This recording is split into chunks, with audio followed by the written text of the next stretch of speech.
Yo, what's up, guys? Today we're going to be reacting to another reaction. Now I know you're probably like, hey, I thought you do gaming. No, I'm going to do a little bit less gaming. You know, I'm still going to do gaming.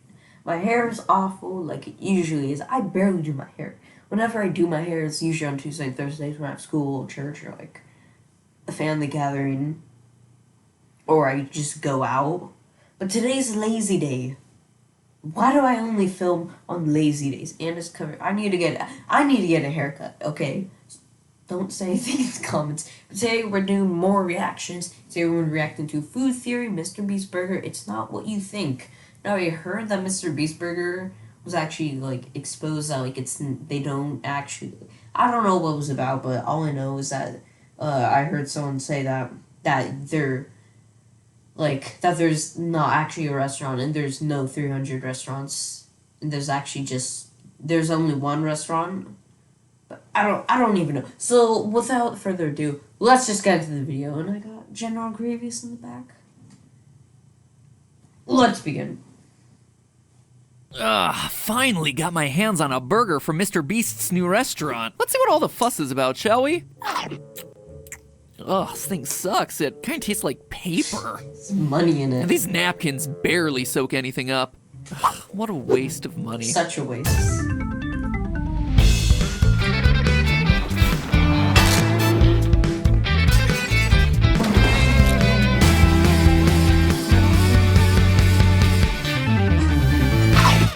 Internet, welcome to Food Theory. Whenever the worlds of food and YouTube collide, we'll be there holding the seismograph. And as I'm sure many of you are aware, such a collision occurred just last month. Yeah!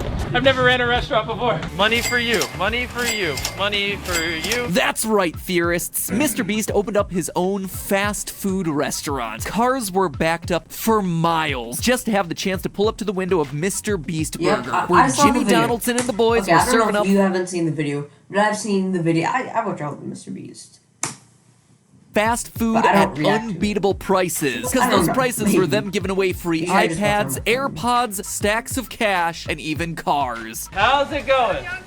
So you guys are actually the last people. Here's 3 burgers for everyone. Oh, and also, since you guys were last, here's a bunch of money. I don't know what you're gonna do with it, but... Are you serious, brother? Yeah, there we go. A restaurant that gives money away is, it's definitely not your typical business model. But this is MrBeast we're talking about here. The guy who straight up gave away $1 million. The guy who gave away an actual island. The guy who, despite his jaw-dropping earnings over the past few years, vows to die with $0 in his bank account. So, at a glance, the fact that MrBeast has opened, quote, the world's first free restaurant might seem like just another expensive philanthropic mega stunt by the master himself, but in actuality, MrBeast Burger is more than that. See, he didn't just reskin a Buca de Beppo in Southlake, Texas for a one-day video shoot and call it good. Oh no, MrBeast Burger is now, weeks after the episode dropped, an actual restaurant chain doing business in the traditional sense, you know, by actually charging money for its food products. But he's doing it in the most non-traditional way possible. Sure, the reskinned drive-thru restaurant was a big, flashy stunt for the cameras, but the actual story here is that the MrBeast Burger restaurant chain exists without actually existing. That's because it offers its food exclusively through delivery apps. And because of that, it launched with 300 locations. Let me repeat that. On day 1, 300 MrBeast Burger locations sprung up across the United States. Folks, that is insane. For reference, In-N-Out has only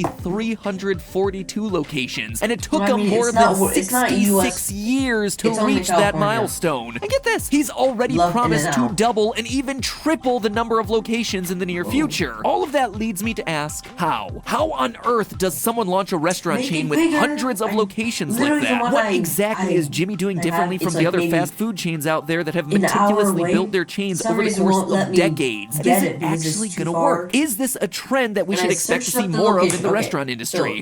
Where my MrBeast Burger is, I'm not gonna say where it is, obviously, because then you're gonna know it's like near. But the MrBeast Burger I couldn't find it on Google Maps. All I found was a Chinese restaurant. I think they're gonna talk about. I came up with this. I think that they're just using other restaurants to deliver food, like they make the food. So, some people got really good food and some people got bad food. So my MrBeast Burger would be made by a Chinese restaurant. I think. I don't know, maybe. Because Google Maps hasn't been updated yet. they're actually trying to update some parts soon, but they don't update it. It's been like 2014 is when they did it, so maybe, but I think they're gonna talk about, I think it's called Ghost Restaurants. Well, hold on tight, guys and ghouls, because today's food theory episode is venturing into the realm of ghost kitchens. Yes, now, despite the name, a ghost kitchen isn't actually some kind of haunted, spooky restaurant, which, gotta say, kind of disappointing. Basically, ghost kitchens are existing kitchens that will, for a fee, prepare the items for a virtual brand's menu. Here's an example to help you illustrate. Let's say that you're a manager of, pick a random restaurant here, Buca di Beppo. You've got yourself a huge commercial kitchen ready to pump out a ton of family-style Italian American meals at a moment's notice, but your staff is just standing around with little to do because there's no dine-in customers in the midst of a pandemic. Then, one day MrBeast shows up with a solution to all your problems. He wants to pay Buca di Beppo to prepare MrBeast burgers, seeing as how your kitchen and staff aren't operating at full capacity. This way, he doesn't have to build an actual brick-and-mortar restaurant, and your kitchen staff stays busy all day by operating as a ghost kitchen for MrBeast Burger. So MrBeast supplies the menu and the burger ingredients, your kitchen staff prepares the online orders as they roll in, and then third-party delivery apps like Postmates and DoorDash take the burgers to customers in the area. MrBeast gets a cut, you get a cut, the delivery app gets a cut. At the end of the day, it's a win-win-win. Everyone is happy. Plus, because Buca di Beppo is already a restaurant chain in its own right, MrBeast can make a deal with numerous Buca di Beppo locations, allowing him to start a chain of virtual restaurants with relative ease. And that right there is the main difference between MrBeast Burger and pretty much every other fast food restaurant that you know and love. MrBeast Burger is a virtual restaurant, meaning it's a brand name that outsources pretty much everything about its day-to-day operations. Now, MrBeast... that means my Chinese restaurant's been making me burgers. He's hardly the first celebrity to start this sort of virtual restaurant. Delivery app usage has more than doubled since the pandemic began, and as a result, a whole lot of folks have rushed to get in on that virtual restaurant game. Hip-hop artist Tyga launched a virtual chicken restaurant called Tyga Bites in the summer of 2020. Pop icon Mariah Carey launched the virtual cookie line Mariah's Cookies ahead of the 2020 holiday season. Remember the MTV reality show Jersey Shore? Yeah, I tried to block it out of my mind too, but one of the stars of that, Pauly D, he's got himself his own virtual Italian sub-chain. In other words, Pauly D is totally DTF right now, delivering the food. I mean, that's... Grammarly does more than catch errors. With Grammarly, you know what annoys me? I've been copyrighted by ads before. You can't copyright me for watching an ad. You cannot. Usually I would watch the full ad, use sport creators and stuff, but... I don't want to get copyrighted. But here's a spooky little ghost kitchen test that you can carry out on your phone right now. Open up Delivery app and look up MrBeast Burger. Then look up Mariah's Cookies. Then look up Tyga Bites. Then look up Pauly D's Italian Subs. If they're available in your area, you might notice that they deliver from the exact same local address. That is to say, they all operate out of the exact same ghost kitchen. For instance, one member of Team Theorist who's based in Pennsylvania looked him up on Uber Eats and found that Mariah's Cookies and MrBeast Burger were both delivering from 250 West Bridge Street. Then we looked up 250 West Bridge Street on the city directory, and by city directory I mean Google, and found that it's the address of a Bravo Italian kitchen, which we can also confirm by looking up Bravo in the Uber Eats app. Out of all the names we just mentioned, it's that last one, Bravo Italian Kitchen, that seems the least exciting, but it's also the one that's the most interesting to us because Bravo is one of the many restaurant chains owned by restaurateur Robert Earl, the man who partnered with his son Robbie Earl to create virtual dining concepts. The company that has quietly partnered with MrBeast, Mariah Carey, Tyga, and a number of other celebrity virtual restaurateurs. See, celebrity musicians and YouTubers, as brilliant and capable as they may be, simply don't have the experience or bandwidth to personally launch hundreds of kitchens worldwide. The good news is, they don't have to. Robert Earl, being a famed restaurateur, already owns multiple ghost kitchens. Some people are like, oh no, ghost kitchens are terrible. But I actually think it's not bad, and I don't think, jeez.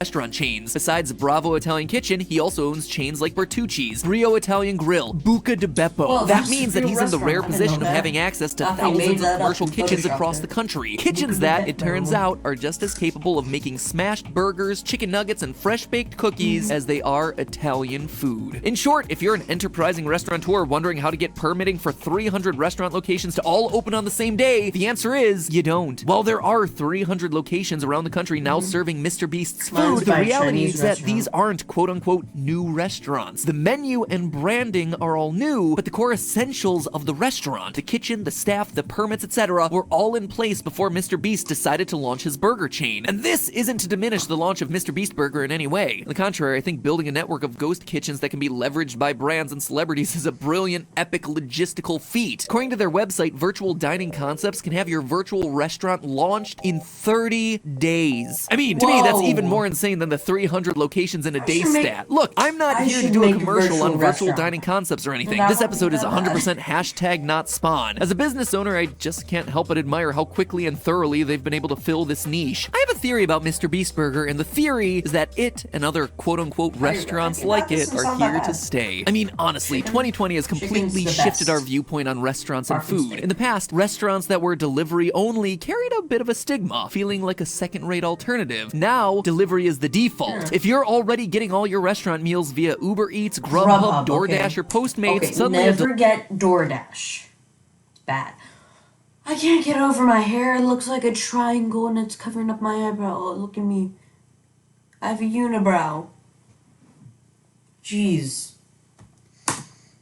Delivery-only restaurant no longer seems that bad. There is literally nothing separating the new virtual restaurant from the real restaurant that you're used to. Second, this sort of restaurant is much safer. From a health standpoint, of course, but also from a business standpoint. In 2020, we saw tons of existing restaurants and beloved businesses tragically have to close because no one was allowed to go to the physical locations. But those kitchens were just as capable as ever of providing hot meals. The virtual restaurant model could wind up offering some of these businesses new life by allowing them to put that unused kitchen space to work. Suddenly, it's not Buca de Beppo sales alone that are having to pay the rent on the building. It's Buca de Beppo sales, and Mariah Carey sales, and Tyga sales, and MrBeast sales. And when you look at it like that, those overhead costs of operating the restaurant, including food and staff and rent, well, they don't look nearly as daunting. Because those celebrities are providing marketing and, most importantly, sales. Sure, it might not be marketing for your specific brand or restaurant, but having a bit of extra cash in the bank by cooking a few extra burgers on the side ain't so bad. And keep in mind, launching new restaurants with celebrities attached is just one approach to virtual dining. For any wannabe restaurateurs out there who aren't fortunate enough to have 50 million subscribers, there's a whole slew of other ways ghost kitchens can be used to navigate the ever-changing restaurant landscape. For instance, some restaurants have already started using ghost kitchens to test out new menus and sell sister brands. In a recent food theory episode, we discussed how Chuck E. Cheese low-key launched a delivery-only sister brand called Pascali's Pizza and Wings. Come to think of it, Five Nights at Freddy's sister brand does have a nice ring to it. The delivery apps like DoorDash are even building their own ghost kitchens, enabling them to now make money off the food itself in addition to the delivery of said food. And never mind the fact that at the end of the day, ghost kitchens are an efficient use of kitchen resources for any restaurant willing to adapt and take on the virtual menu. Menus which tend to be simple and streamlined for the most part. MrBeast Burger's menu, for instance, easily fits onto one page. In short, MrBeast Burger is a huge deal, and it's just one example of a business model that, in the current moment, seems poised to take over the world of dining, and just might be poised to give a much-needed boost to certain businesses that might be struggling at the moment. Hey, maybe rebranding existing restaurants to make FNAF IRL a reality instead of a MatPat fantasy isn't such a far-out idea after all. But because Five Nights at Freddy's, they were gonna try to make a restaurant. If you didn't know, they were trying to make a restaurant, and make sure so they can do ghost kitchens. That'd be cool. Hey, that's just a theory. A food theory. Bon appetit. Thanks for watching, theorists. Here's that Chuck E. Cheese episode I mentioned a moment ago. There's a rumor going around that they recycle uneaten pizza slices by baking them into new pizzas. And I urge you to watch our episode before making your mind up. And say, as long as you're here, maybe you should subscribe to Food Theory. We're a pretty cool channel talking about cool topics like this. And who knows, maybe one day we'll have a restaurant of our own. Anyway, hope you guys enjoyed this video.